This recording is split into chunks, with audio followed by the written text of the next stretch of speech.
And anyway, this is about improving a zucchini squash. And it started, okay, let's go through the process here. What did we do? Okay, the first thing we did, and I'll tell you what our goal was in a minute here. But the first thing is that we took two genetically distinct varieties, and I'll show you the characteristics of those in a minute.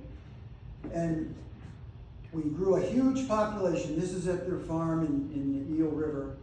And they mixed, freely mixing. And then, so you get this, these two strains that are mixing, and we started making selections from that. Okay, so let's see. Two varieties we took: Black Beauty, an ancient heirloom from the 1800s, crossed it with Raven, which was a popular dark green one that was commercial. And if you look, the traits that we were really looking for in the Black Beauty, the plant vigor and the long harvest window were the two traits we were looking for. And we wanted to eliminate, we didn't want all those negative traits like thick vines and spiny stems. And so then we crossed it with Raven, which had a very dark green, shiny, rich fruit that wouldn't roll in the box, and high lutein levels. You cut it open, it's like got the color of butter on the inside, and health nourishing, and an open canopy, which made it easy to pick, and smooth leaf stems.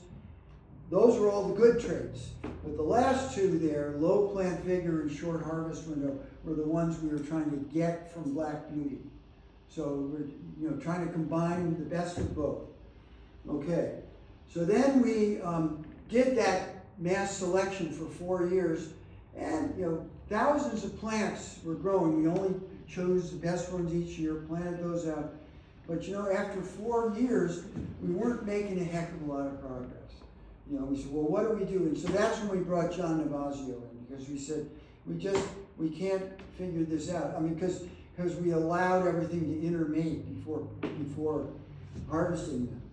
So what we ended up with is this black eel. We sold it as Black Eel for a couple of years. And it was okay, kind of a round, kind of medium dark green, but it was inconsistent.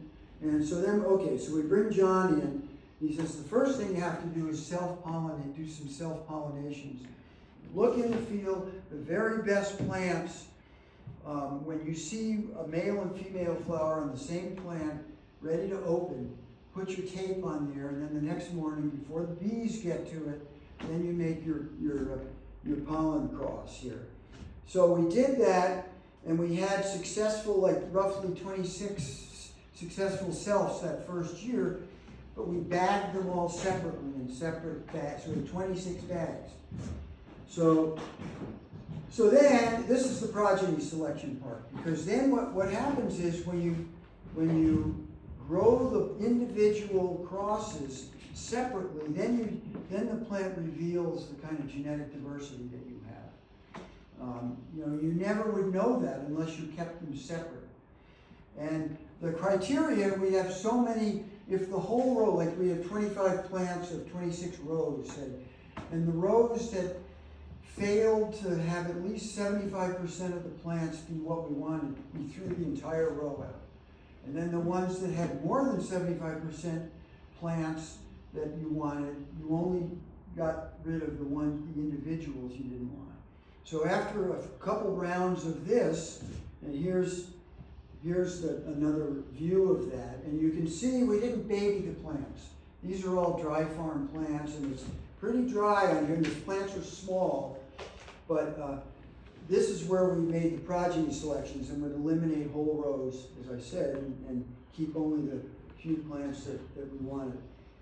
And then this was our final result, a nice open habit, easy to pick for growers, dark green fruit. This is the Dark Star. And of course that's the distinguishing feature on the fruit at the time of maturity. And then the last side, this one's sort of amusing. Okay, yeah. We took it down. Bill had a good friend who was a big grower in the Baja, and he was growing, commercial F1 hybrid zucchinis, in large chunks, 50-acre chunks.